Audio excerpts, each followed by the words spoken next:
It's now 6:29. The date is Wednesday, February 11th, 2026. Commissioner Vendetti is absent. We'll take a roll call. Jim Franklin is here. Megan Hickey? Here. Don McFarland? Here. Marilyn Kozadoy? Here. Brian Payne? Here. All right, we'll now open the meeting.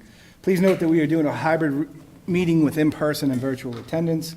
If a member of the virtual public would like to make a comment during the public hearing, please use the raise a hand function on Zoom, and you will be assigned a speaking time. If you are listening in via telephone dial-in, please press *9 to raise your hand and then press *6 to unmute yourself. This meeting is being recorded by the local scene, and a record of this meeting will be posted on the local scene website as soon as they are able. Anyone intending to make an audio or video recording of this meeting should notify the chair at this time. All right, hearing none. There is an announcement. Kingston Conservation Commission is seeking a new member. Commissioners are responsible for protecting the town's natural resources, including through enforcement of the state and local wetland protection laws. Those interested should reach out to the Conservation Department by calling Matt at 781-585-0537 or emailing at mpenella, PENELLA @kingstonmass.gov. We'll move to signing documents. Will the agent brief us on what needed to be signed? We have an invoice from Strong Tree Engineering for surveying and planning of the Rocky Neck stormwater improvements, and Apex invoice for year 8 MS4 support. Microphone that. And we added a Beals and Thomas invoice for a... Matt, microphone. It's on. It's on. Oh. This happened last time, too. It's green. Anything now? I tried turning it off and turning it back on. Okay, so Strong Tree Engineering and Apex for stormwater support, and then we added in Beals and Thomas, which was a peer review bill. Okay, I signed 2. Did I miss one? No, okay.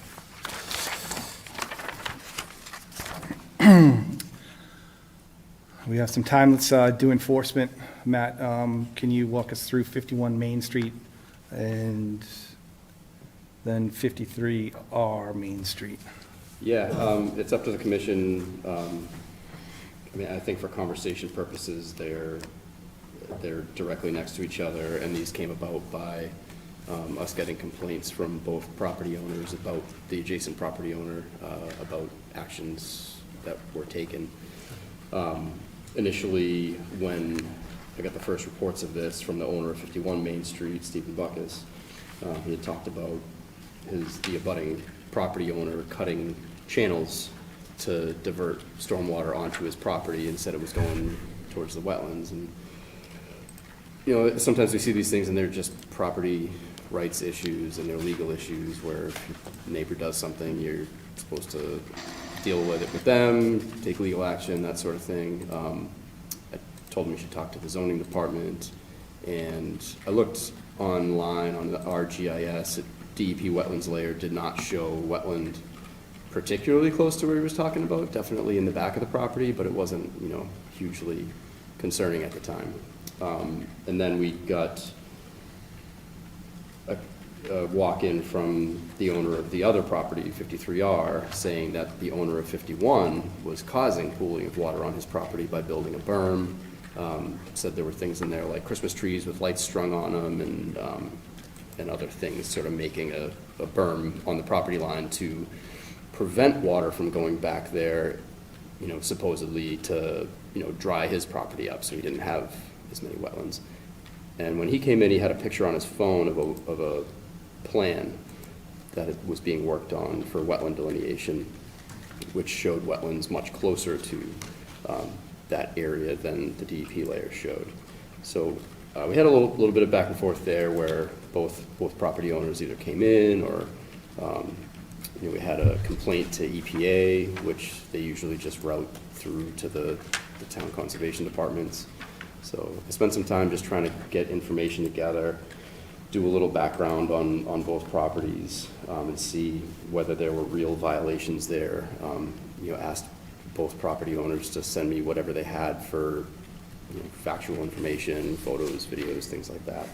And what I came up with was that there appeared to be violations on both properties, and the best way to deal with it is just to bring both property owners in, send notice of violation, and have the commission deal with it, see what needs action, what doesn't need action. For 53R Main Street, the violation that I found through review of aerial imagery predates the current owner of the property.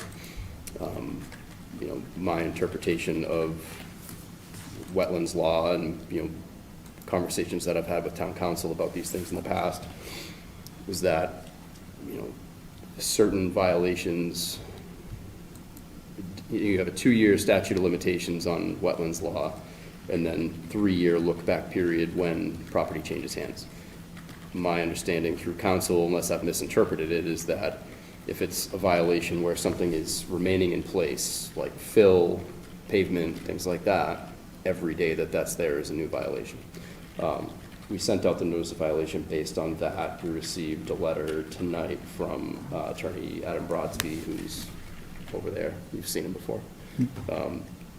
Saying that that interpretation is wrong and that this property owner is not liable for that based on the 3-year look-back period having expired. So I forwarded that to town council. He didn't have the time to review it for tonight, but I told him the way we would probably handle that is to not make any decisions on that tonight. So I don't think there's anything wrong with commission discussing that property and all the issues here, but I don't think we'd take any decision on that until we get some information back from council on whether or not that's factual.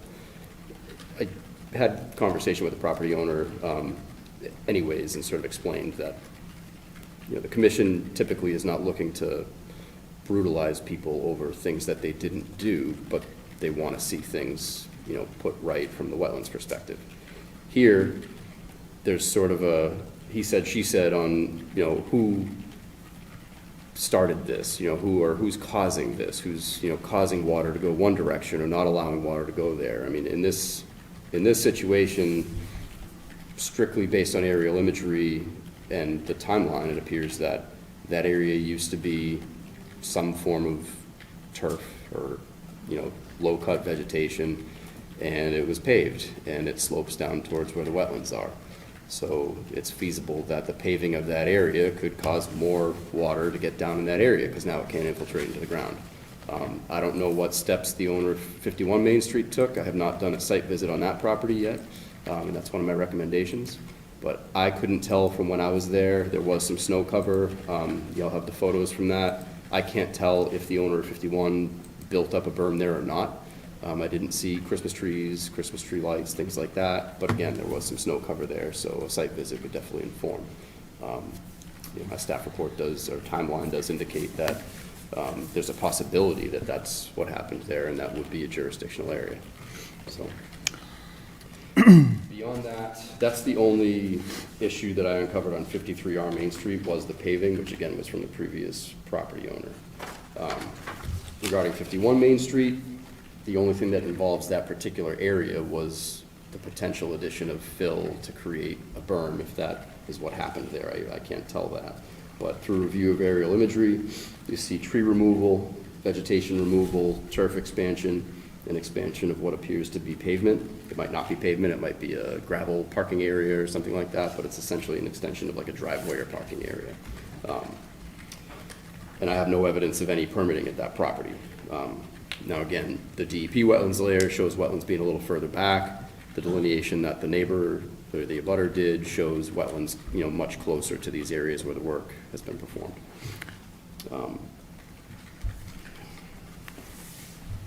Some of that is obviously going to be outside of the statute of limitations anyways, things like tree removal, vegetation, things like that. Some of it wouldn't. Conversion to turf, soil, if you're bringing in fill, things like that would be violations that would reset every day.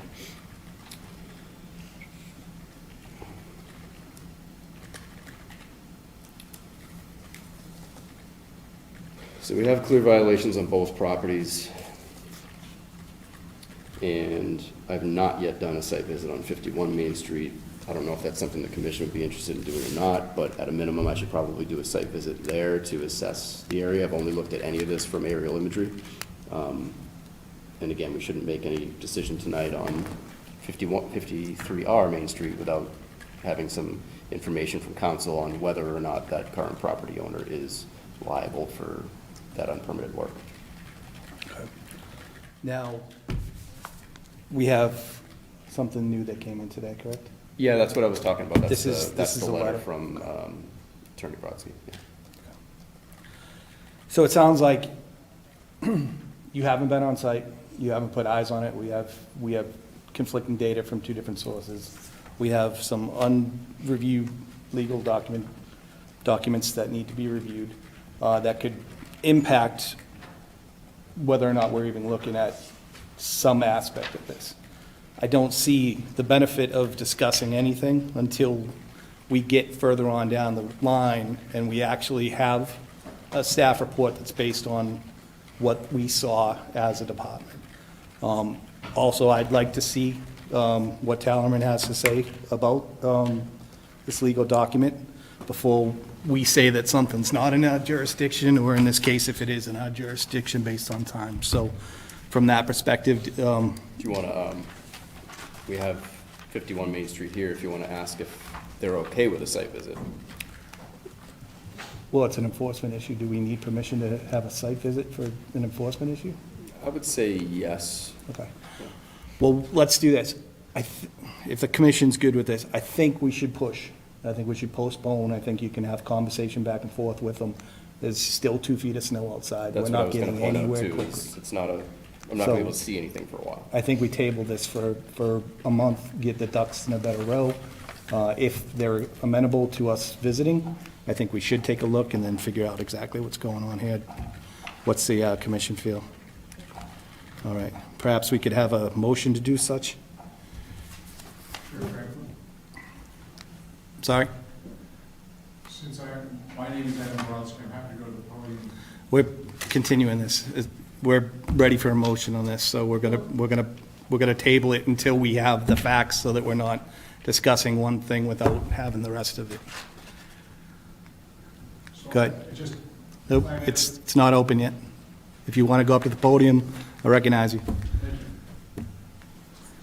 I don't, it's the horse before the cart if we don't have the information in front of us, and he's going to speak to, I expect, speak to his letter that hasn't been reviewed by our legal. I would advise that we don't do this. Make a motion to continue to March 25th. Okay. We have a motion. Do we have a second? Yeah. Okay. Wait, Open for discussion. so you're not interested in hearing anything until we have more, a Until we- sidewalk and more information? Yeah, until we have actual information. Right now, it's just hearsay between two people. Matt hasn't been on site. There's nothing we can actually say definitively, and we don't even know if any of this is going to be within our jurisdiction, because it could just be zoning issues. But we won't know until we get there, and then we need the proper focus to get into that. No, I understand that. It's just with an attorney present, I was curious about that perspective. No, if there's a straight path for the commission, I think we need to take it. And in this case, I think waiting is the appropriate path, so. So we do it. Do you need to open it for public comment? No, because we close That's- for, That's what you're choosing not to do, is it not? You're choosing not to it's open it. enforcement, it's not a MOI. No, but I'm saying there are people Yeah. here, so. I don't want to go agree. sideways Okay. on this, I agree so. with Jim saying, if we open it, then we open it, but if we don't have all the facts, and if we still have this letter that might state that half of it is invalid, then what's the point of opening it if we can't get to the bottom of everything at once? I understand people are here and that is frustrating, I've been on both sides, but why waste everybody's time to come back to throw half of it out, because it We're doesn't, continuing before we open. Right. correct? So, Chair Franklin, could I just be heard, not on the substance of the Not- matter, just on the procedure? we haven't opened up to Yes, sir. recognize you at this point, so I just wanted that request to be made. Thank you. which request is that? Just to be heard on the procedure, not on the substance. Well, at some point, you will absolutely be heard. Right now, what we're saying is, there was a motion and a second. Yes, sir. It's not open to discussion at this point. I'm just asking for the courtesy of being heard, that's all. So we have a motion, a second, we'll take a vote. We'll do it, roll. Jim's aye. Megan? Aye. Dot? Aye. Marilyn? Nay. Brian? Yes. Okay, so it's 4-1 carries. What was the date on that? We're gonna go from, 25th, March 25th? but you have to give the okay, so we can, So is that we can March put or it on February 25th, please? March. 1 month. Yep, the next. Is that after. the, did you check, is it a meeting date that day? Yes, Okay. it's the 4th. It's the 4th. Okay. I'm sorry, the 26th, my apologies. Or no, Okay. 25th, No, it's it's Wednesdays, right, I was Right, right, 25th, sorry. What's the date? We said a month, did we not? Did you add a date to yours? March 25th. Okay, March 25th. Thank you. All right, so we'll move on. Meeting minutes, November 12th, 2025. Has everybody had an opportunity to review November 12th, 2025 meeting minutes? November, yeah, I'll make a motion to accept meeting minutes for November 12th, 2025. Okay, we have a motion to accept. Do we have a second? Second. All right, we'll do a roll call, we'll do a voice vote. All those in favor? Aye. Aye. Opposed? All right, hearing none, we'll approve the November 12th. Perhaps we have a motion to approve December 10th, or we have edits? So moved. All right, we have a motion and a second. We'll take a call. All those in favor? Aye. All those opposed? All right, hearing none, that carries. Updates, 17 Old Orchard Lane, admin review, Matt?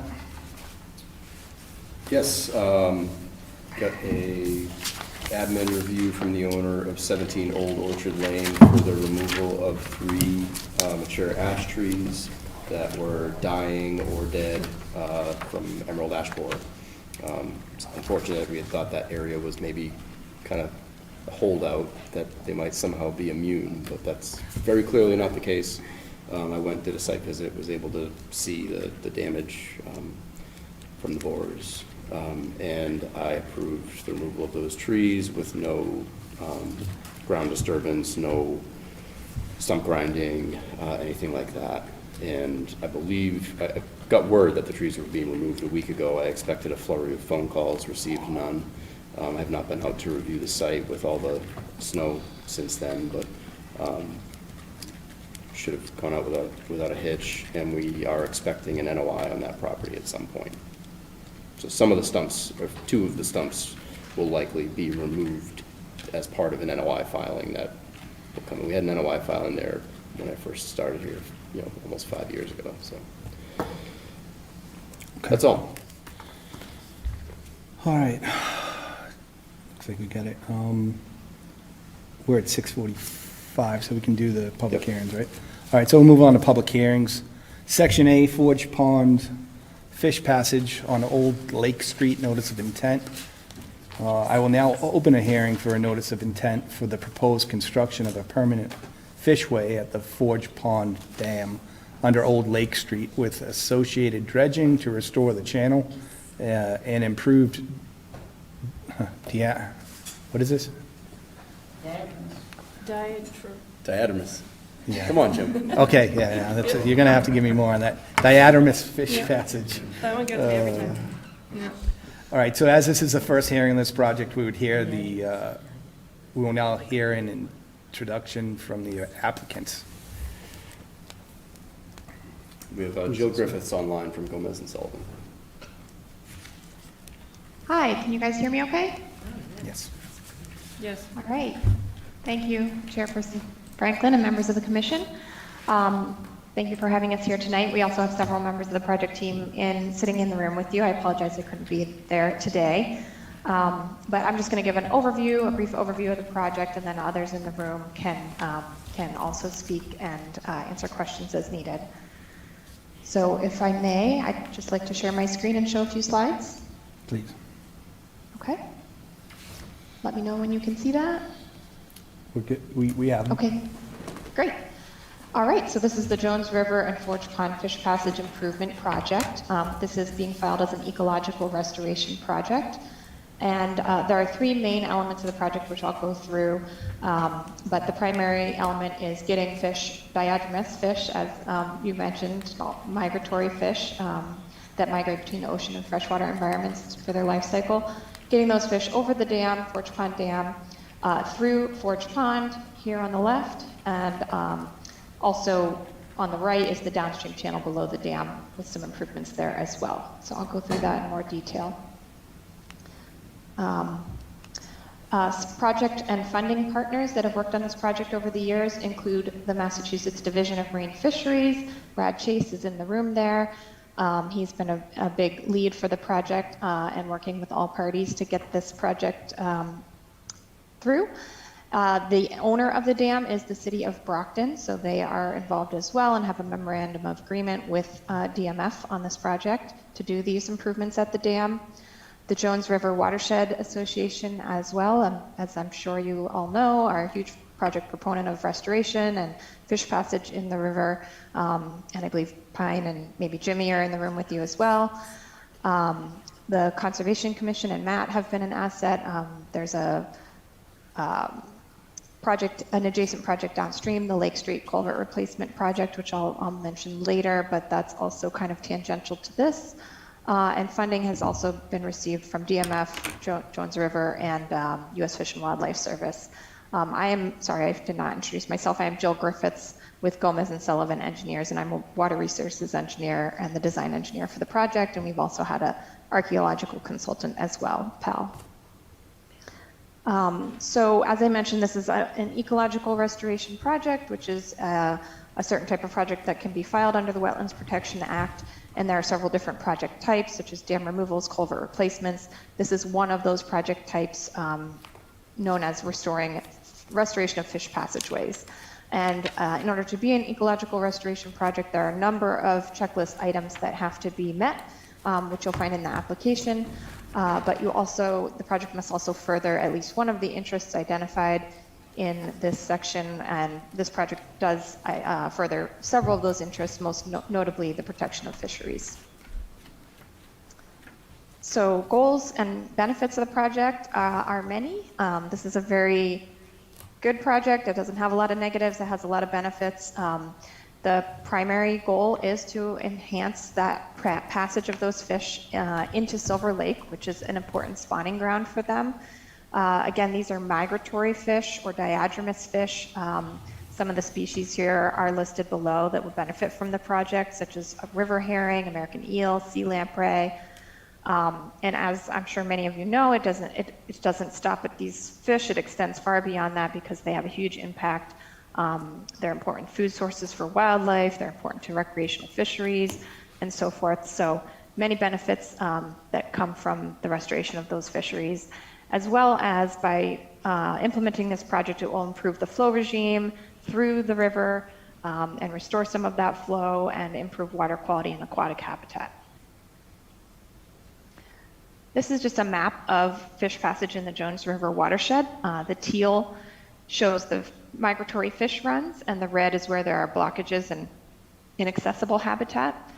So Silver Lake, as I mentioned, is a huge important spawning and nursery habitat, and it is accessible, but you'll see the yellow dots are kind of partially impaired sites. The green dots have been restored or are no longer impaired.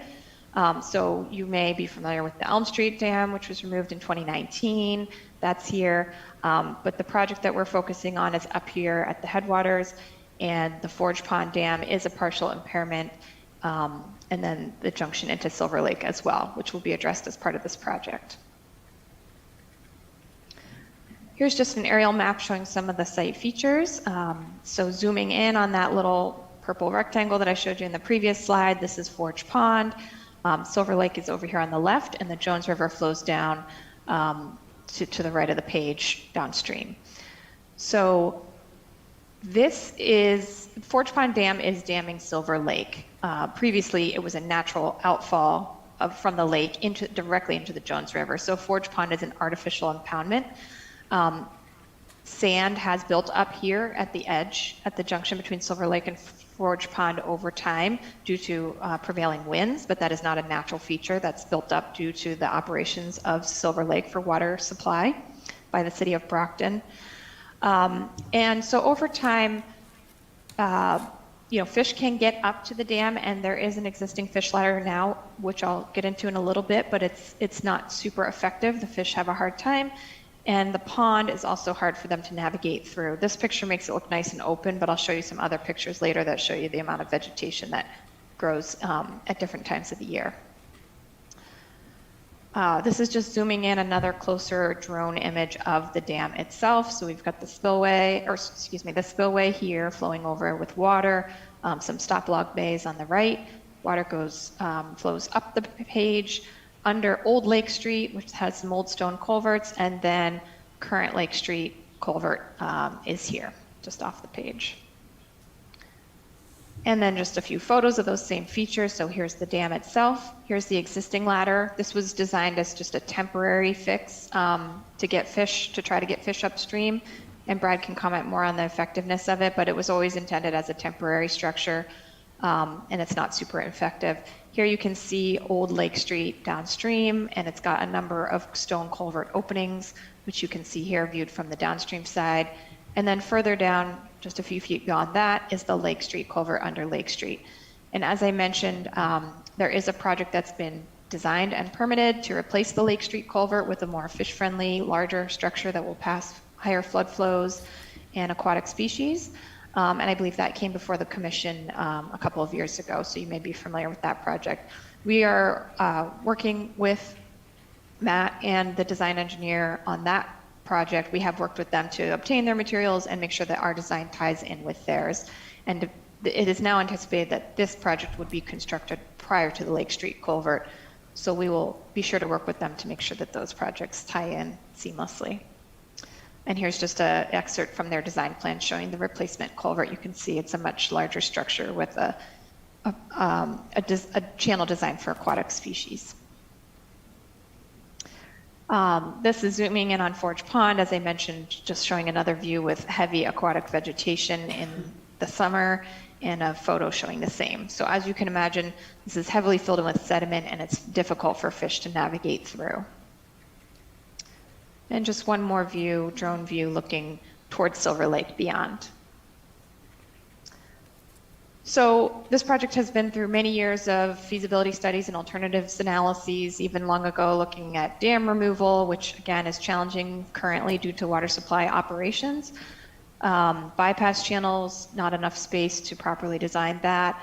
And then various types of fishways have been investigated over the years. You may be familiar with fish ladders. There are also nature-like fishways and other types that can be considered. And ultimately what was selected and what was being fabricated for this site is design an innovative fish ladder designed by BK Riverfish is the company, and it's called the Canard Alternating Side Baffle Fish Ladder. CASBL doesn't really roll off the tongue. But it is an innovative fishway. There's only one other installation, a pilot installation in the Midwest. And what's unique about this is it accommodates a wide range of not only those migratory fish, but also resident species as well. So it's very great for restoration for many species, and it operates under very low flows. So those are the advantages and why it was selected for this site. Oh, and this is just a photo showing, although the fish ladder is there, it's not always effective, so many fish have been netted and actually manually put on the upstream side of the dam by many of the people in the room with you. So there are two main components of the project. One is to replace that existing temporary ladder with a permanent fish ladder. This is an example photo from the Midwestern site showing how it will be lifted into place in sections. And the other component is to dredge a channel through Forge Pond for fish to navigate through the pond. And this is a photo of the boat that would do that work. It's a hydraulic dredge, meaning it uses suction to dredge the sediments up rather than getting excavators and mechanicals dredging in there, which would be much higher impact for the wetlands. And so just diving into those two pieces, there's just some excerpts from the design plans showing the fishway installation piece. So the dark blue here is the fishway. And then, as I mentioned, some features would be graded and constructed in the channel downstream, a resting pool for the fish, and some diversion features to ensure that they don't go the wrong way and kind of run out of water. So that's That's the fishway piece of the work, and that is targeted for this summer or fall, summer into July through September, essentially. And then the second piece is dredging of that channel through the pond. So you can see that here with the lines. And that sediment would be placed on the shoreline. There's a mechanism for disposal of clean sediments that DEP allows called shoreline placement, and it can be placed within 100 feet of the bank, within the 100-year floodplain, and obviously not in any wetlands.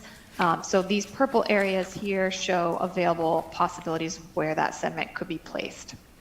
And that would just be taken from that hydro dredge boat through hoses and sprayed, applied onto the bank surface. It would enhance the soil there, adding nutrients and native seed. It would have native seed bank in the sediment that would regenerate and establish itself naturally. So that's the plan for the sediment. And it is clean. We've done sediment testing that's been reviewed by DEP and determined it to be clean.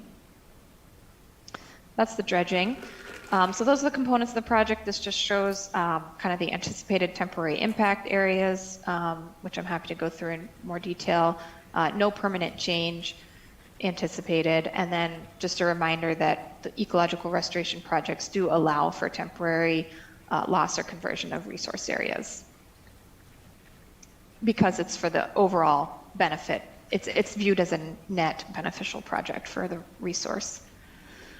This is just a list of all the regulatory reviews that are being undertaken for the project. Everything has been either completed or filed at this time.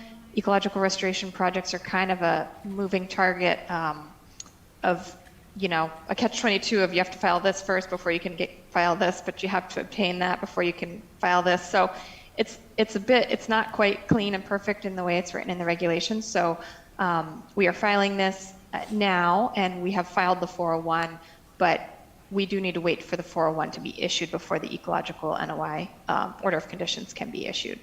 We're also currently undergoing MESA review with Natural Heritage, and they've given us some comments which we're responding back to. We don't anticipate an issue there, but that's another box that will need to be checked before this could be issued. And lastly, just a recap on the timeline. So we do anticipate those remaining permits within about 60 to 90 days by May, and then we're targeting the fishway installation for July through October. And then the pond dredging, I didn't mention this earlier, but that needs to be done when the water level is at its highest and there's as little vegetation in the pond as possible. So that's targeted for the fall, October through December. So that's all I had for initial content. I don't know if Brad or Pine or anybody in the room wants to add to that, or I'm happy to take questions. I think I'm happy to field questions.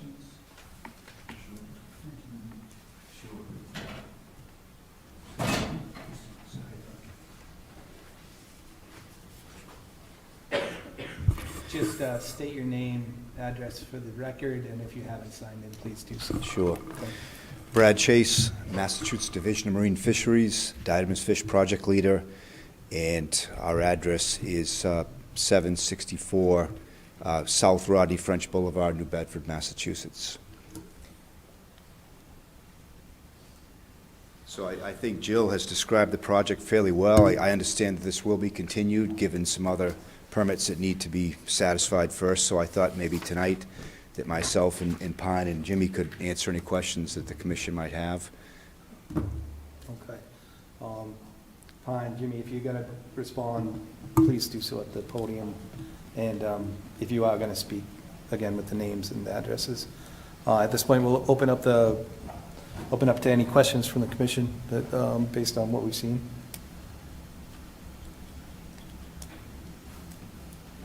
I have a question. It's not particularly pertaining to this tonight, but I understand there were a lot of young fish in Silver Lake last year. Did any of them get out? It's an excellent question. There was no possible emigration out of the lake until May of this spring, when flows came up for about a week. And we anticipate some fish left, but it's a question mark. We're doing an eel potting study in Silver Lake And throughout the course of that study, our sounder on our boat showed schools, large schools of juvenile herring in the pond. We confirmed that by seeing fish on the surface. But truly, we were in a drought, a level 2 drought for much of the last year, and we don't think those fish could have left until May. So they had to winter over, which isn't really a good thing for them. So we're hoping the 2 years we had of the drought will not be repeated very often, because that's difficult to the goals of this project. But I think this project was studied by Gomez and Sullivan extensively over a decade ago, and we found from that study that in most springs we would have flow to get adult fish in, and then in most falls they would have to wait till after October and hopefully get those juvenile fish out in October, November.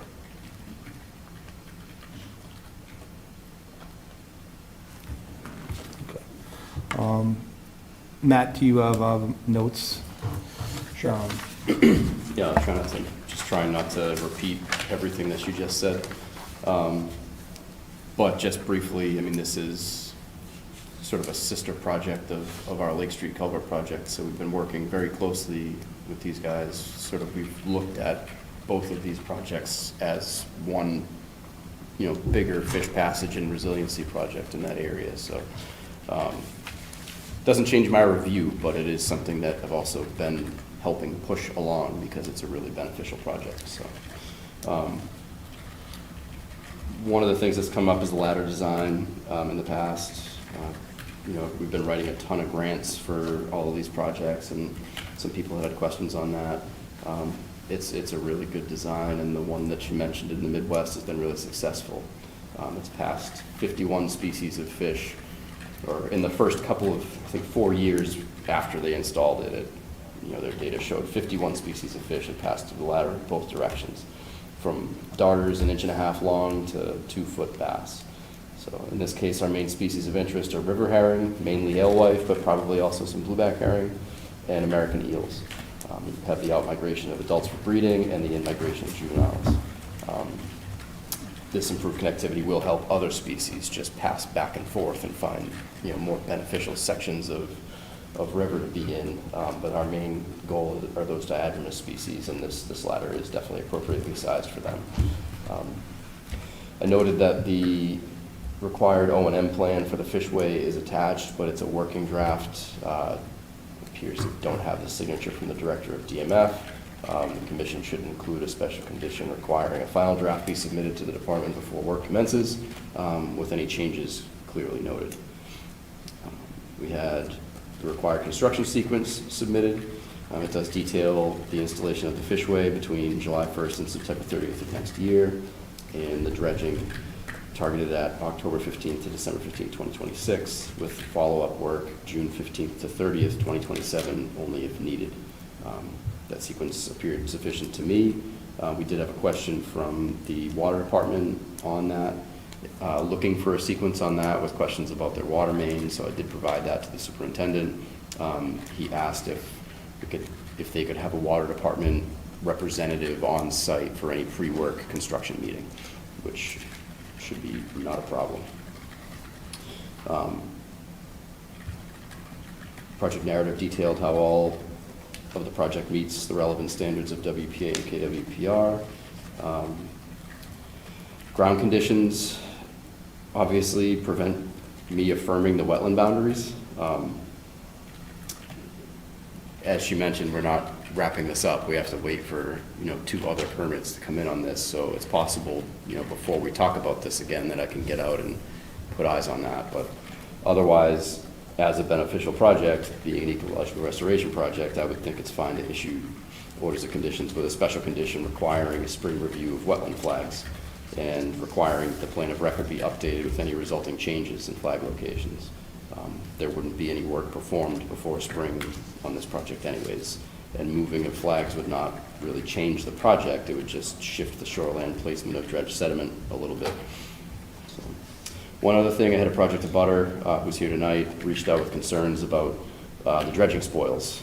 The dredging spoils are not going to be on her property or immediately adjacent to it, but there's a concern about the potential for smell issues, sort of making it so you can't use your property. You can't use the outdoor portion of your property if all of a sudden it stinks for weeks or months.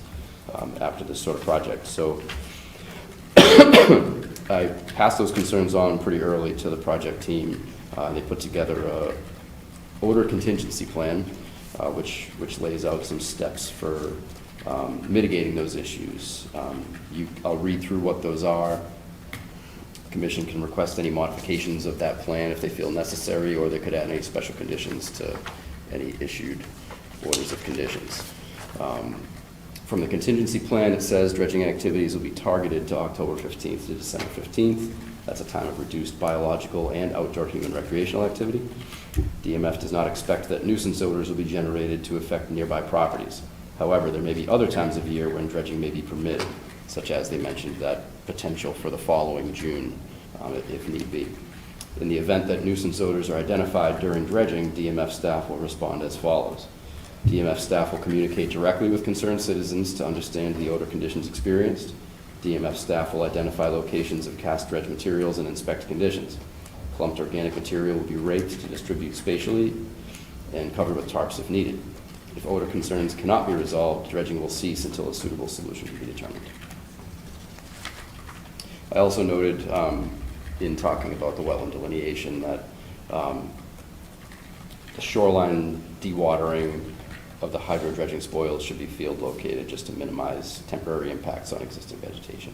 And that's something that my department could work with them when the time comes. The last thing was we need approval from the property owners for placement of dredging spoils before any permit is issued.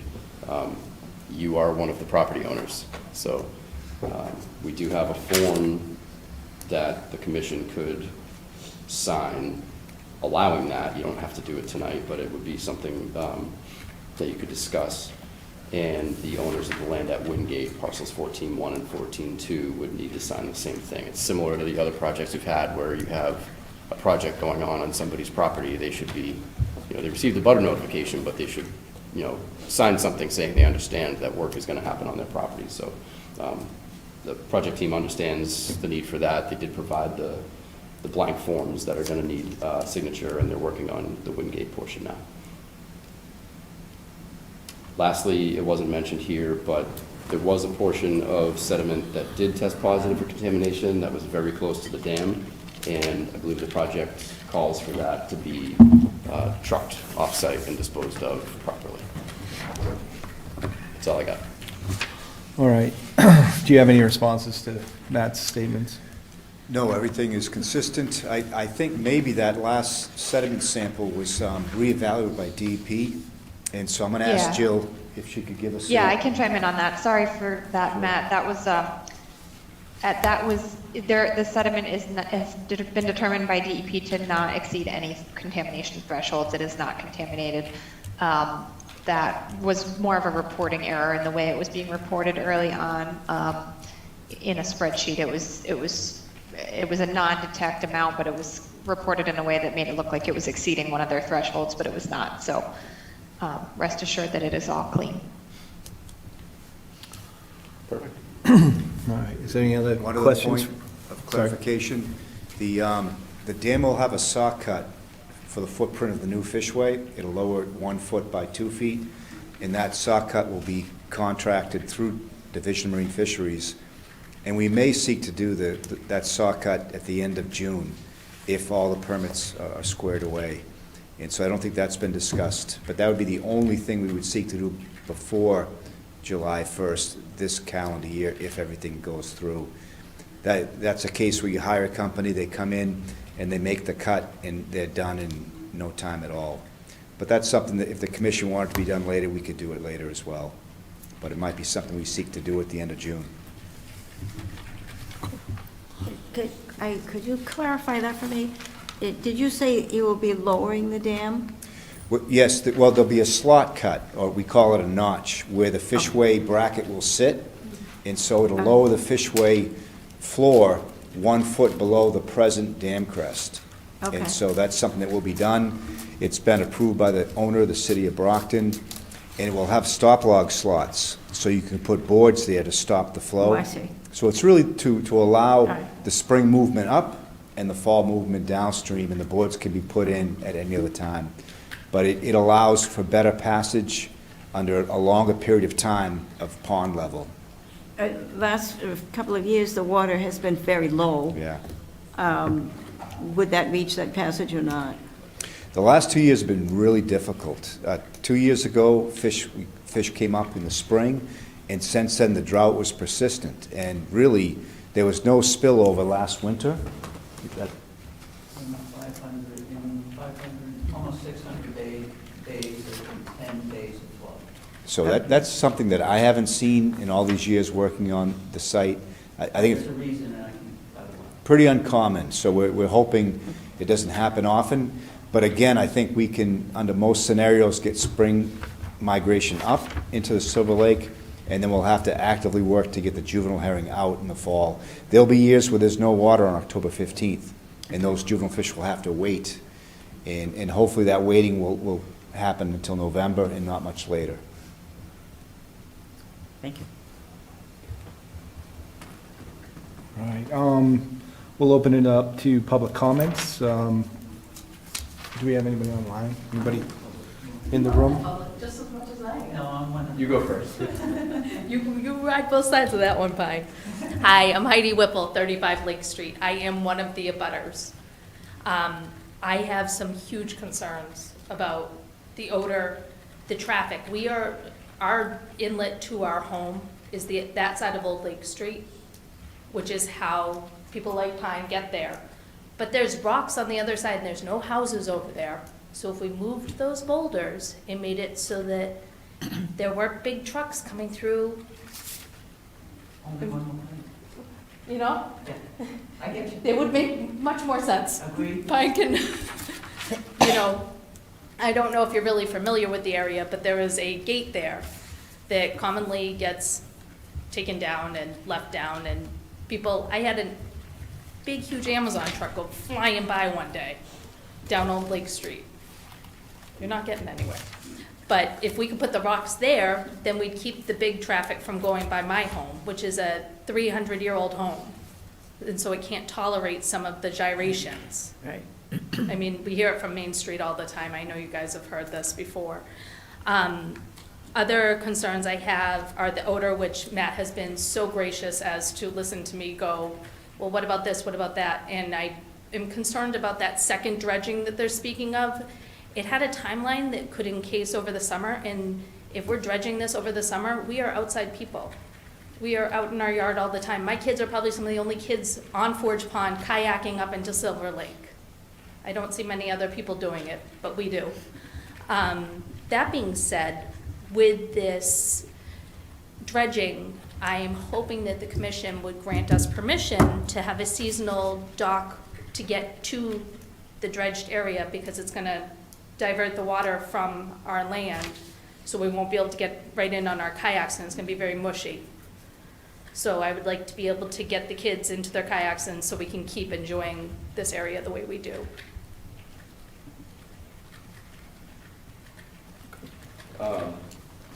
I can talk to the highway department about the boulders. It doesn't, I mean, the only real issue is the other side isn't particularly safe because it's a huge blind spot. And the road side is like falling off, so it would require some work one way or the other. I know the town, the planning department and highway department are working on a complete streets project there as well that would get us a crosswalk from our little parking area at Cranberry Watershed Preserve across to Forge Pond, which would be a pretty big win. So there are sort of long-term plans on improving that area and making it safer, but in the meantime, it wouldn't be a problem for me. It makes it safer for you, and, you know, we already have sort of a whole plan about how the construction, you know, access and everything will work through there. You know, I can be in touch on that. Okay, great. As far as the other part of it, I'm not sure. I don't think, the fact that this will be dredged should not affect the water level in Forge Pond in a huge way. There will be that section that will be cut lower than it is right now. Isn't that on But- the feed net? What's that? It's on the feed side from the dam to Silver Lake. No, it's on the downstream side of Forge Pond going out. Jill, could you put up your picture of the overhead shot of the Forge Dam and Forge Pond? Because I can show you exactly where I am, Jill. Yeah, And I no, actually and own the corner of the dam. It's Yep, on our I'm very property. familiar And with so- your lot, Heidi. I met you on site at one point, but it was a while ago, so. Yeah. But yeah, I'm happy to address your 3 points as well whenever folks are ready. You can do the one where But the yes. dredging dumps. Heidi, you get You it. can do the one with the dredging dump on it. All right. The one with the dredging. Slide Sorry. 15. I can't quite hear you, it cuts out. The one with Slide what? 15. Oh, thank you. This one, okay. Yeah, you're over here. That didn't work. Oh, you don't see it? Last slide, yeah. Yeah. What do you guys see? Fish. It's a question slide. Questions Oh, with shoot. fish. All right, let me try again. I don't know what's going on. I'm changing it, but let me try again.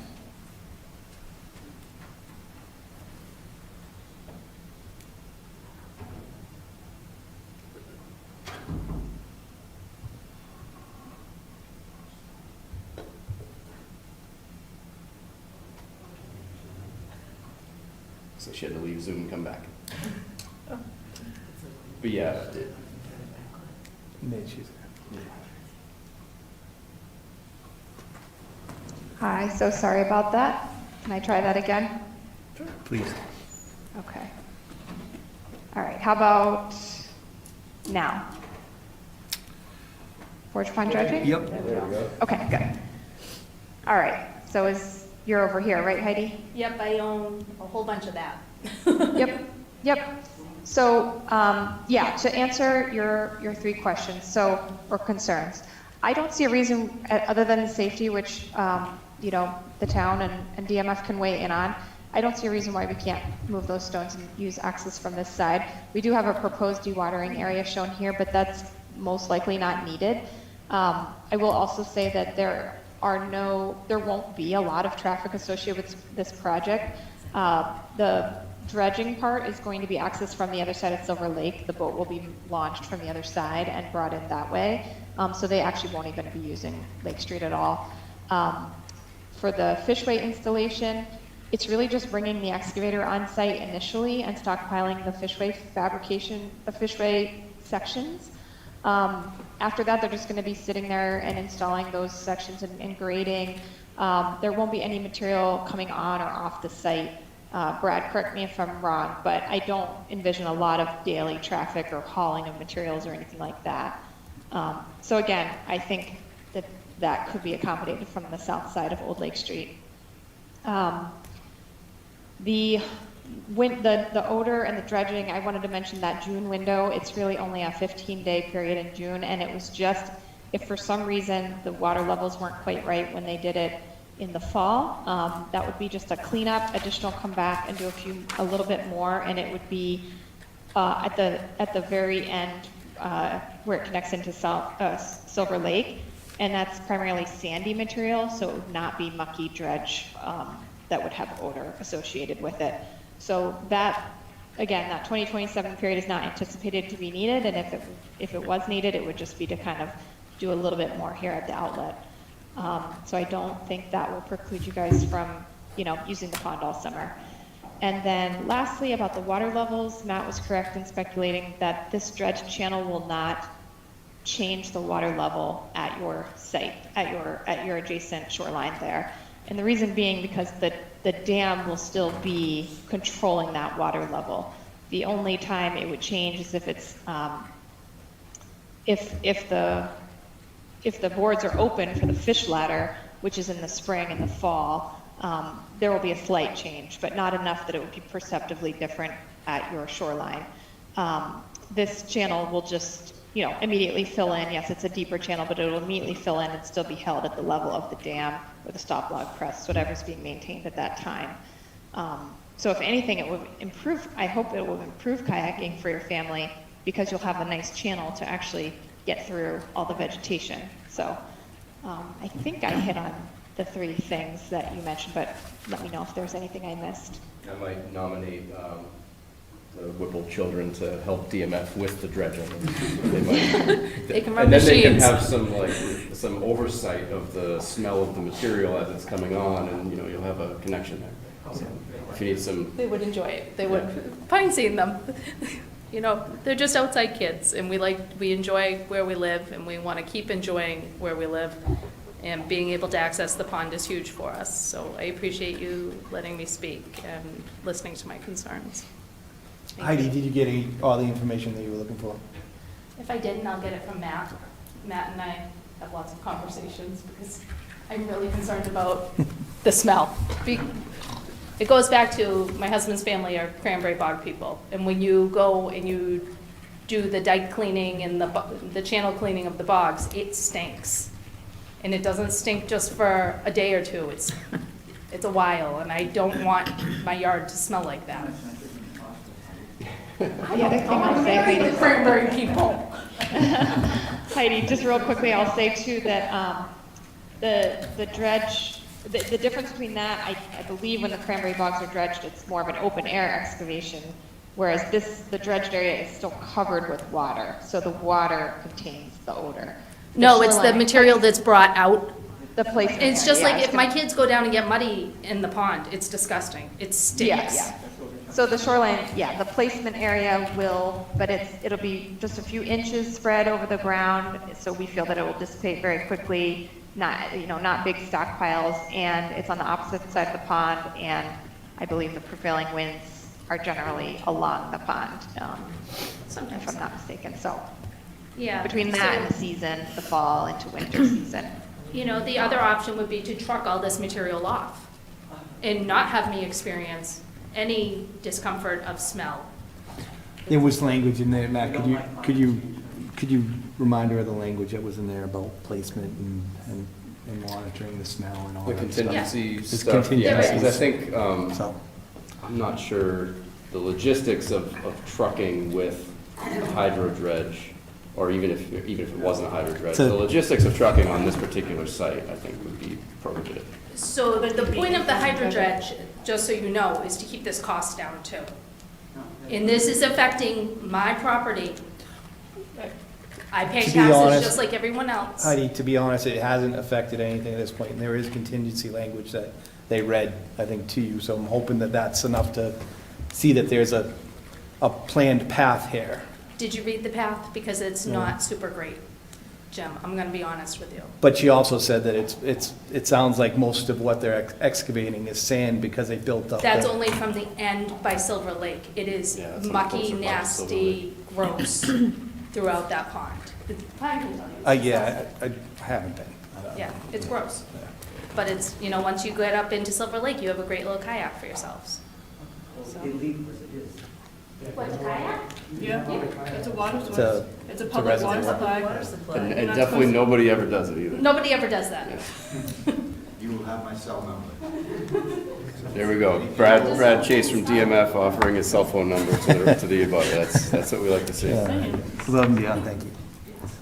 Pine. May I just contribute a couple of things? I did not mention when we had a conversation about this and partners and whatnot, that we didn't include the Central Plymouth County Water District Commission, because that commission funded the construction and shipping and trailer and motor and pump on the hydro dredge. And the reason why was that we're hoping to do habitat restoration throughout the county.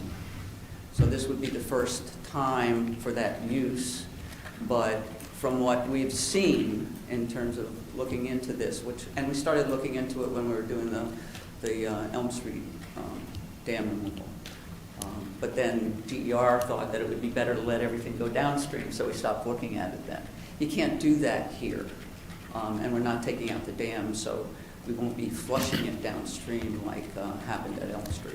But I think that was $75 to $80-something thousand, I believe, that contribution was, something along that line. And that went in harmony with the water quality assessment of Silver Lake itself. So part of this whole thing is to improve the water quality in that outstanding resource water. Not only in Forge Pond, because we think it will improve Forge Pond, not only for fish passage, but the quality of the water itself as well as downstream in the Jones River. So I definitely, I disagree with Heidi in that she will feel a lot of discomfort. And if she does, we're going to address that. You know, I don't want her sticking her nose in this stuff over there, but it's going to be on Wingate's property. And Wingate so far has indicated every kind of support for this that we need. So we'll be getting that notice of support eventually, as soon as they can get to it. They got the letter pretty late today, though. Just a small clarification that a portion of it will also go on the Well, we're opposite side. planning, we're not planning to do it on the Silver Lake Sanctuary side. I don't think it's the greatest place for it because it's steeper and closer to a wetland that is outside of Forge Pond itself. So preferentially, and in terms of moving that discharge hose, it would be better to stay in line, I think, in terms of the effort it's going to take to do that. And it'll keep it a lot further away from Heidi's house.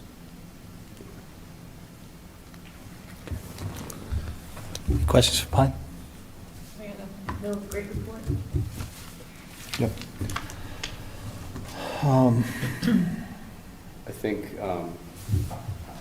maybe, does Jill have a good idea of when, I think Natural Heritage said something like 30 days, or do we know when this should be continued to, I guess is the question. Yeah, I believe, I think 30 days would be a good start because we have some additional information to provide to Natural Heritage, and I believe they have a 30-day review timeline. I don't know if that's each time you submit new material or not, but I think that would be a safe, conservative estimate between that and the 401 being issued. So if we did maybe a March 11th continuance, and if we do not have that information, when we do the agenda, we have the ability to do what we did tonight for the other two NOIs, which is just to write, this will be continued to the next meeting. Does that make sense? Yep. You need a motion to move to, what was the date and March position? 11th. March 11th. Do we have a section? Yeah. Can we do that, Amy? Something on B, section B. All right, perhaps I have a motion to continue this to March 11th, slot B. I'll make that motion. All right, we have a motion. Second, we'll take a roll. All those in favor? Aye. Aye. Opposed? All right, passes unanimously. So we'll continue to March 11th. Okay, thank you. Go ahead, everyone. Thank you, everyone. Thank you. Thanks, Jill.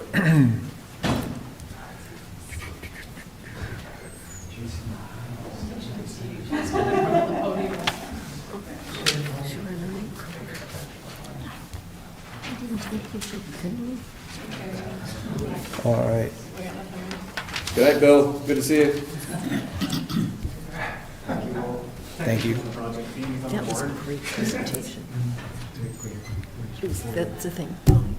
All right, I will now continue a hearing for the request for amendment for the proposed installation of a sediment forebay and rain garden within 200 feet of a riverfront area of Smelt Brook at 1 Royson Drive, formerly 20 Marion Drive.